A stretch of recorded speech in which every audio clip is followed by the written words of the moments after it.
بسم اللہ الرحمن الرحیم۔ اہل سنت، اے سنی قوم، محمد کی بیوی کو جہنمی کہا جائے اور تو لمبی چادر تان کے سوتا رہے، مصطفیٰ کے پیارے ساتھیوں کو جہنمی کہا جائے اور تجھے اپنی دکان اور کاروبار سے فرصت نہ ہو، تیرا اندر کا ایمان تجھے جھنجھوڑ کر دعوت کے میدان میں نہ کھڑا کر دے، تیری غیرت کا کیا فائدہ، تیرے ایمان کا کیا فائدہ، تیرے مال کا کیا فائدہ اگر یہ مال امی عائشہ کی عزت کے دفاع پہ خرچ نہ ہوا۔ یہ ہے کہ ذاکروں نے شیعوں کو یہ بات رٹا دی ہے کہ یہ قرآن حکیم اصلی کلام نہیں ہے، اس کے اندر تبدیلی ہو گئی۔ آئیے جن قدیم و جدید علماء نے، شیعہ علماء نے اس تحریف قرآن کا عقیدہ پیش کیا، ان میں سے قدیم کا ذکر کروں، حسین بن محمد تقی النوری الطبرسی، الطوسی المرتضی، محمد بن علی بن بابوے القمی، یہ وہ علماء ہیں جنہوں نے اس قرآن کے بارے میں کہا یہ تبدیل شدہ قرآن ہے۔ بلکہ نوری الطبرسی نے فصل الخطاب کے نام سے کتاب لکھ کے ثابت کرنے کی کوشش کی کہ اللہ کا کلام تبدیل ہو چکا ہے، اور ایک آیات تو اس میں کافی ساری ہیں، آپ کو ایک آیت سنا دوں۔ کہا وہ جو قرآن پاک میں آیا تھا نا، یا ایھا الرسول بلغ ما انزل الیک، کا پوری آیت اصل میں یوں نازل ہوئی تھی، بلغ ما انزل الیک فی ولایت علی، اے رسول جو ولایت علی کا تجھے حکم دیا گیا وہ سنا۔ تو مسلمانوں نے، کلمہ پڑھنے والے خلفاء نے اس کو تبدیل کر دیا۔ شیخ مفید اپنی کتاب اوائل المقالات صفحہ 80 پہ لکھتا ہے، قرآن میں اختلاف کے متعلق اتنی روایات ہیں مشہور کہ 3 خلفاء نے نعوذ باللہ اس کو بدل دیا۔ بعد میں کہتا ہے کہ میرا بھی یہی عقیدہ ہے۔ شیخ مفید اپنی کتاب میں لکھتا ہے ہمارے سابقہ علماء بھی یہی کہتے رہے اور میرا بھی یہی عقیدہ ہے۔ اسی کتاب کے صفحہ 49 پہ لکھتا ہے کہ امامیہ 12 علماء کا اجماع ہے کہ گمراہی کے ائمہ، اور اس سے مراد نعوذ باللہ ابو بکر، عمر، عثمان کو لیتا ہے۔ کہتا ہے خلفاء جو گمراہی کے خلفاء تھے انہوں نے قرآن حکیم کے ایک مقام نہیں بلکہ بہت سارے مقام کو تبدیل کر ڈالا۔ انا للہ و انا الیہ راجعون، انا للہ و انا الیہ راجعون۔ آج کے دور کا، ماضی قریب کا مقبول حسین دہلوی انڈیا کا، وہ بھی اپنی تفسیر کے اندر سورۃ یوسف کی آیت نمبر 49 میں جہاں قرآن پاک کے اندر لفظ ہیں وَفِيهِ يَعْصِرُونَ، اس آیت پہ لکھتا ہے کہ معلوم ہوتا ہے جب قرآن میں ظاہر اعراب لگائے گئے تو شراب خور خلفاء نے یعصرون کو تبدیل کر کے یعصرون سے معنی ہی بدل دیا۔ انا للہ و انا الیہ راجعون۔ کہا اس قرآن کو اصلی حالت پہ لانا قائم آل محمد کا حق ہے، 12ویں امام کا حق ہے، اور ہم مجبور ہیں 12ویں امام کے حکم سے کہ ہم تبدیل شدہ قرآن کو پڑھتے رہ جائیں۔ یہی وجہ ہے جو قرآن کے بارے میں یہ عقیدہ رکھے کہ یہ تبدیل ہو گیا، علماء اہل سنت اس کو کافر کہتے ہیں۔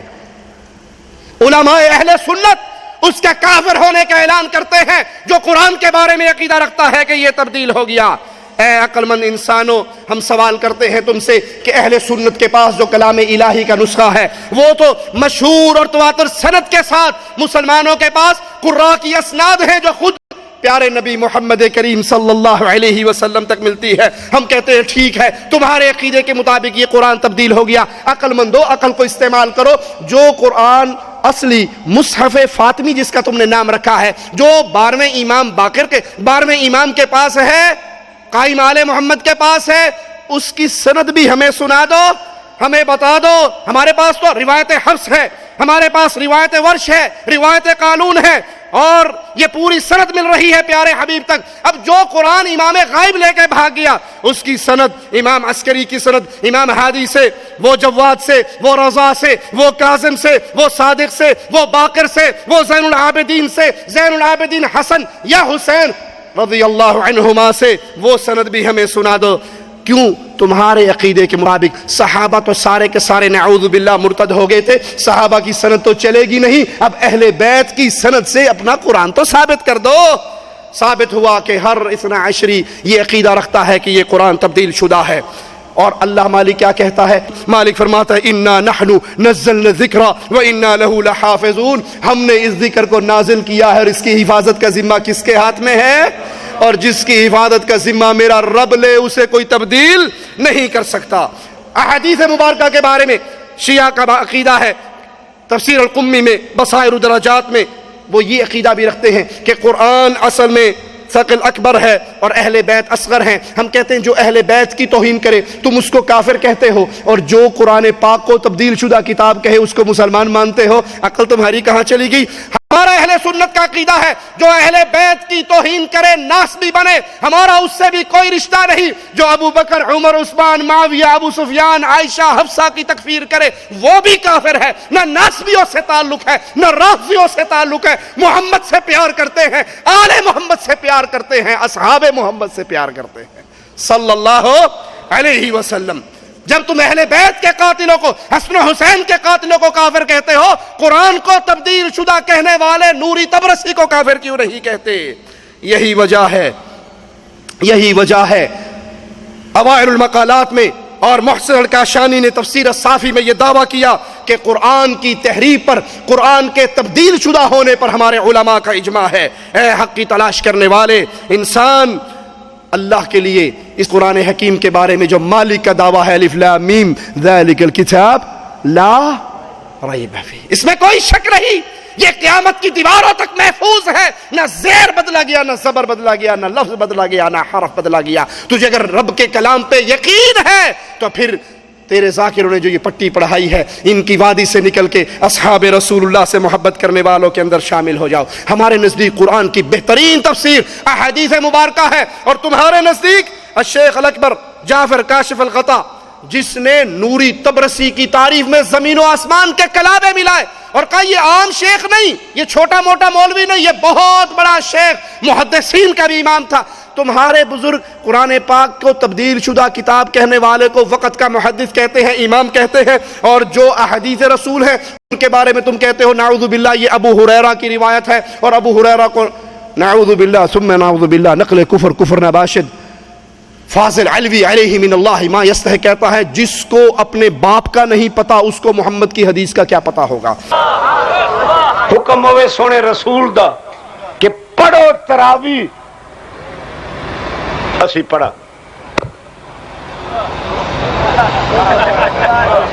تے جے روایت کرے ابو ہریرہ جدا اپنا ہی پیو نہ لبے،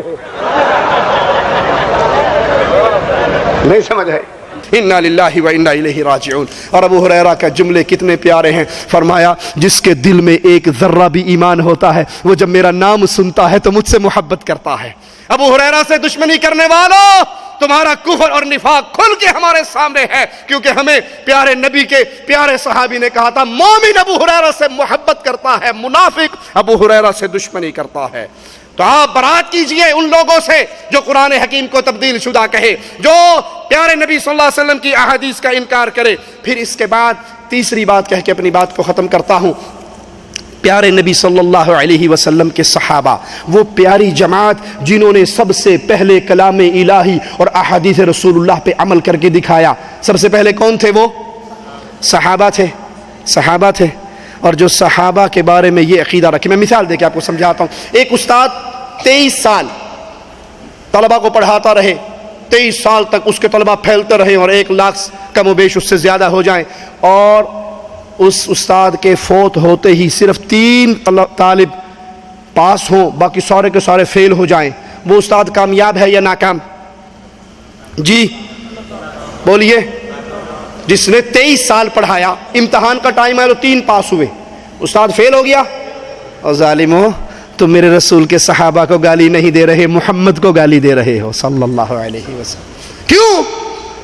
اس لیے کہ تم کہتے ہو ارتد الناس بعد النبی الا 4، 4 کے علاوہ یا 3 کے علاوہ نبی کی وفات کے ساتھ سارے مرتد ہو گئے. ارے نبی نے جن کو رات کو پڑھایا، دن کو پڑھایا، سفر میں پڑھایا، حج میں پڑھایا، رمضان میں پڑھایا، فجر کے بعد بیٹھے ظہر تک پڑھاتے رہے، نماز کے بعد پھر بیٹھے عصر تک پڑھاتے رہے، پھر پڑھایا، مغرب ہوئی اندھیروں میں پڑھایا. نبی کی وفات کے بعد سب کچھ بھلا کے دوبارہ کافر ہو گئے. تم نے صحابہ کو گالی نہیں دی، صحابہ کے رسول محمد کو گالی دی ہے صلی اللہ علیہ وسلم. تم کہتے ہو یہ ظاہری دنیا کمانے کے لیے منافقین کا ٹولہ اکٹھا ہوا تھا. البیاضی نے صراط مستقیم جلد 3 صفحہ 141 پہ لکھا کہ اہل سنت ہم سے اختلاف کرتے ہوئے کہتے ہیں تم نے نیکوکار صحابہ کو گالی دے کے اپنا دین فاسد کر لیا. ہم کہتے ہیں ہم نے تو فاجر لوگوں سے برات کی ہے جنہوں نے دین کو تبدیل کر دیا۔ صرف یہی نہیں، رافضیت صحابہ کو گالی دینے کو اللہ کا قرب سمجھتی ہے۔ احقاق الحق صفحہ 98 پر لکھا ہے، ہم بعض ان صحابہ پہ لعنت کرتے ہیں جن کے بارے میں ان کا عقیدہ ہے کہ انہوں نے نبی کی وفات کے بعد ہی دوبارہ کافر ہو گئے تھے۔ یاسر خبیث، جو حقیقت میں خاسر خبیث ہے، خسارہ پانے والا خبیث، وہ نماز پڑھتا ہے اور نماز میں قنوت کے لیے ہاتھ اٹھاتا ہے اور ابو بکر، عمر، عثمان، عائشہ، حفصہ میں نماز میں لعنت کرتا ہے۔ ولعن أعداءهم أجمعين وخص باللعن أبا بكر وعمر وعثمان وعائشة وحفصة وقتلة الحسين عليه السلام۔ اللہ و انا الیہ راجعون۔ اس کلپ کو دکھانے کے دو مقصد ہیں۔ اے حق کی تلاش کرنے والے، اے حقیقت کو ڈھونڈنے والے، کبھی نماز کے اندر محمد کے سسروں کو گالی دی جائے؟ ابو بکر صدیق میرے نبی کے سسر نہیں ہے؟ فاروق اعظم میرے نبی کے سسر نہیں ہے؟ کیا سسر کا مقام باپ والا نہیں ہوتا؟ کیا عثمان میرے نبی صلی اللہ علیہ وسلم کے داماد نہیں ہے؟ کیا عائشہ اور حفصہ میرے نبی کی زوجہ نہیں ہے؟ نماز میں ان کو گالی، جن کی عزت، جن کی عصمت، جن کی پاکیزگی عرش والا اپنے عرش سے بیان کرتا تھا، ان کو گالی دیتے ہو، نبی کے ساتھیوں کو گالی دیتے ہو، اور اس کو اللہ کی قربت کا ذریعہ سمجھتے ہو۔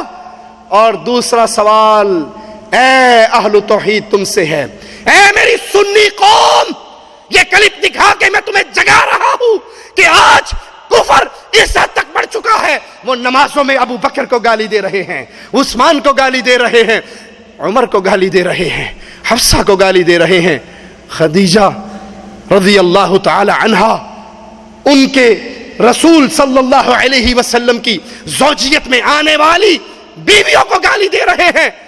آپ کا اور میرا کردار اس کفر کو روکنے کے لیے کیا ہے؟ کیا جواب دو گے؟ قیامت کے دن اگر ابو بکر نے پوچھ لیا، عمر نے پوچھ لیا، عثمان نے پوچھ لیا، امی عائشہ نے پوچھ لیا، امی حفصہ نے پوچھ لیا، ہمارے وارث ہونے کے دعوے دار تھے تم، ہم سے محبت کے دعوے دار تھے، تم کہا کرتے تھے صحابہ کے وارث دھرتی پہ اہل سنت ہے، اہل الحدیث ہے، جب لوگ نمازوں میں ہمیں گالیاں دے رہے تھے تم نے کیا کیا تھا؟ تم نے میرے نبی کی بیویوں کی عزت کو بلند کرنے کے لیے کیا کیا؟ ارے ان کی عزت کو تو رب نے بلند کر دیا، لیکن دشمنوں کا منہ بند کر کے خود اپنے آپ کو تو جہنم سے بچا لو۔ آج یہ کیفیت ہے، میرے نبی کے صحابہ پہ لعن طعن ہوتی ہے، یہی خاسر خبیث سیدہ عائشہ کی وفات پہ جشن مناتے ہوئے کیک کاٹتا ہے، اس کیک پر لکھتا ہے عائشہ فی النار۔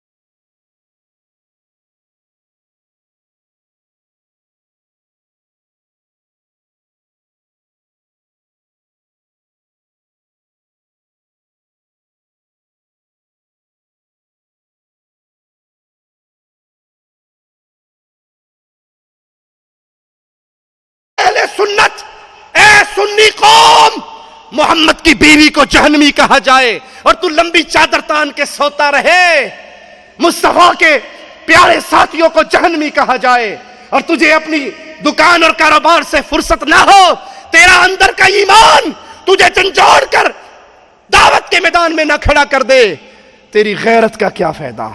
تیرے ایمان کا کیا فائدہ؟ تیرے مال کا کیا فائدہ اگر یہ مال امی عائشہ کی عزت کے دفاع پہ خرچ نہ ہوا؟ اللہ اپنے بندے ملک سلمان کی حفاظت فرما۔ حوثی رافضیوں نے اہل سنت پہ جو ظلم کے پہاڑ توڑے، تیرے اس بندے نے شیر بن کے ان کے اوپر جھپٹا مارا اور ان کو ان کے کفر خانے تک واپس لوٹایا۔ اللہ اپنے بندے کی مدد فرما، اللہ سعودی حکومت کی مدد فرما، وہ فوجیں جو یمن میں اہل سنت کا دفاع کر رہی ہیں اللہ ملائکہ کے ذریعے ان کی مدد فرما، اللہ آسمان کی مددگار قوتیں ان پہ نازل فرما، زمین کی قوتوں سے ان کی مدد فرما۔ احقاق الحق صفحہ 316 پہ مزید لکھا، جیسے موسیٰ علیہ السلام ہدایت کے لیے آئے، ان کے ہاتھ پہ بنی اسرائیل کو ہدایت ملی، پھر ان کی زندگی میں ہی مرتد ہو گئے، ایمان پہ سوائے موسیٰ اور ہارون کے کوئی نہ رہا، ایسے ہی محمد کریم بھی آئے صلی اللہ علیہ وسلم، اور اللہ نے بہت بڑے تعداد کو ہدایت دے دی، مگر وہ آپ کی وفات کے بعد اپنی ایڑیوں پر پھر گئے اور مرتد ہو گئے۔ التجانی اپنی کتاب ثم اہتدیت صفحہ 156 پہ لکھتا ہے، میں نے بہت مطالعہ کیا، یہاں تک کہ مطمئن ہو گیا کہ شیعہ امامیہ حق پر ہیں، اور میں بھی شیعہ ہو گیا، اہل بیت کی کشتی میں سوار ہو گیا، کیونکہ میرے نزدیک یہ ثابت ہوا ہے سوائے چند صحابہ کے باقی سارے کافر ہو گئے تھے۔ نعمت اللہ الجزائری اپنی کتاب الانوار النعمانیہ صفحہ 2 جلد 2 صفحہ 244 پہ لکھتا ہے، امامیہ اثنا عشریہ کھلے عام حضرت علی کی امامت کا اعلان کرتے ہیں، صحابہ کو کافر قرار دیتے ہیں، ان پہ طعن و تنقید کرتے ہیں، وہ امامت کو جعفر صادق اور ان کی اولاد ائمہ معصومین میں مانتے ہیں۔ اس مؤلف کا کہنا ہے میں بھی اسی عقیدے سے تعلق رکھتا ہوں۔ محمد باقر المجلسی اپنی کتاب مرآت العقول جلد 26 صفحہ 213 پہ روایت نقل کرتا ہے، کہتا ہے بے شک کلینی نے روضۃ الکافی میں روایت نمبر 341 کے تحت ابو جعفر سے نقل کیا کہ نبی کی وفات کے بعد سارے لوگ مرتد ہو گئے۔ توجہ چاہوں گا، اے میری سنی قوم، اے یہ سمجھنے والوں کہ یہ اہل بیت سے تو پیار کرتے ہیں، سنو ان ظالموں کا جملہ، اے اور حق کی تلاش کرنے والے، اہل بیت کی محبت کا دم بھرنے والے، اپنے کانوں کو ایک لمحے کے لیے میرے حوالے کرنا۔ نقل ہو رہی ہے روایت، سارے لوگ مرتد ہو گئے سوائے 3 کے۔ میں نے پوچھا، سائل کہتا ہے میں نے پوچھا جعفر صادق سے وہ 3 جو باقی بچے وہ کون تھے؟ یہاں ارتد الناس، لفظ الناس جو سب کو شامل ہے۔ میں نے کہا وہ 3 جو باقی بچے وہ کون تھے؟ کہا مقداد بن اسود بچا، ابو ذر غفاری بچا، سلمان فارسی بچا۔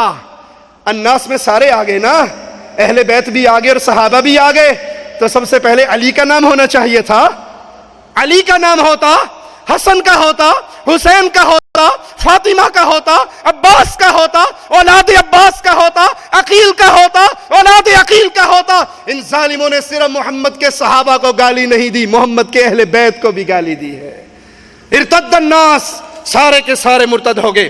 مرتضی محمد الحسینی نجفی اپنی کتاب السبع من السلف صفحہ 7 پہ لکھتا ہے، نبی کریم صلی اللہ علیہ وسلم کو آزمائش میں ڈالا گیا ان صحابہ کے ذریعے جو آپ کے بعد مرتد ہو گئے سوائے تھوڑے سے لوگوں کے۔ المجلسی نے بحار الانوار جلد 30 صفحہ 399 پہ لکھا، وہ روایات جو ابو بکر اور عمر اور ان طرح کے دوسرے لوگوں کے کفر اور ان پہ لعنت کرنے کو ثواب سمجھتی ہیں، ان سے برات کرنے پر دلائل دیتی ہیں، وہ اتنی زیادہ ہیں اگر ان کو جمع کیا جائے تو جلدیں اکٹھی ہو جائیں۔ لیکن آؤ میں تمہیں بتاتا ہوں، کچھ ہم سے سنا ہوتا، کچھ ہم سے کہا ہوتا، نہ ہم سے سنا تم نے، نہ ہم سے کہا تم نے۔ اے عقل مند انسان، اے عقل مند شیعہ جو حق ڈھونڈ رہا ہے، یہ وہ تصویر صحابہ کی جو تمہارے ذاکروں نے پیش کی۔ آؤ ایک تصویر اللہ کا کلام جو محمد کے مبارک دل پہ نازل ہوا وہ پیش کرتا ہے صلی اللہ علیہ وسلم۔ محمد الرسول اللہ والذین معاہ اشداء علی الکفار رحماء بینہم۔ محمد الرسول اللہ صلی اللہ علیہ وسلم جو ان پر ایمان لے کر آئے، وہ کفار پہ سخت، اہل ایمان پہ نرم۔ تراہم رکعا سجدا، تم کہتے ہو نعوذ باللہ وہ منافق تھے، مال کی تلاش میں آئے تھے، قرآن کہتا ہے وہ تو سجدے کر کر کے رب کو راضی کرتے تھے، وہ رکوع کر کر کے رب کو راضی کرتے تھے۔ یبتغون فضلا من اللہ ورضوانا، تمہارے ذاکروں نے جھوٹ بولا کہ وہ دنیا کی تلاش میں آئے تھے، قرآن نے سچ کہا یہ اللہ کی رضا کی تلاش میں آئے تھے، یہ اللہ کو راضی کرنے کے لیے آئے تھے، یہ اللہ کا فضل ڈھونڈنے کے لیے آئے تھے۔ انہوں نے مال لٹا دیا، عبد الرحمن ابن عوف نے مال بھی لٹا دیا، بیوی بھی چھینی گئی، بچہ بھی چھینا گیا، ایک رب کو راضی کرنے کے لیے۔ ان کی حالت سیماہم فی وجوہہم من اثر السجود، یہ ظالم جھوٹ بولتے ہیں جو ان کو منافق کہتے ہیں، میرا رب سچ فرماتا ہے کہ سجدوں کا نشان تو ان کے ماتھوں سے آیا ہے۔ ذالک مثلہم فی التوراۃ، یہ وہ لوگ ہیں جن کی مثال تورات میں ہے، كزرع أخرج شطأه فآزره فاستغلظ فاستوى على سوقه يعجب الزراع ليغيظ بهم الكفار. آخری بات قرآن کہتا ہے ان صحابہ کی مثال جو کھیتیوں کو دیکھے تو کھلیان والا خوش ہوتا ہے. محمد اپنے صحابہ کو دیکھ کر خوش ہوتے تھے, اور جو صحابہ سے بغض کرتا ہے لیغیظ بہم الکفار, وہ کافر ہے جو محمد کے صحابہ سے نفرت کرے. امام مالک نے اسی آیت کی روشنی میں صحابہ کی تکفیر کرنے والوں کو کافر کہا. اللہ ہمیں اہل بیت کی محبت عطا فرما, ہمیں صحابہ کی محبت عطا فرما. اے اللہ ہماری مدد فرما, اہل ایمان کی مدد فرما, یمن میں اہل سنت کی مدد فرما. اے اللہ ان حوثی رافضیوں کو, ان کی تدبیروں کو, ان کی تدمیر بنا کے انہی پہ لوٹا دے. اقول قولی هذا واستغفر الله لي ولكم ولسائر المسلمين فاستغفروه انه هو الغفور الرحیم. اللہ کے دین کی دعوت اور لوگوں تک پہنچانے کے لیے اس ویڈیو کو ضرور لائک, شیئر, کمنٹ اور سبسکرائب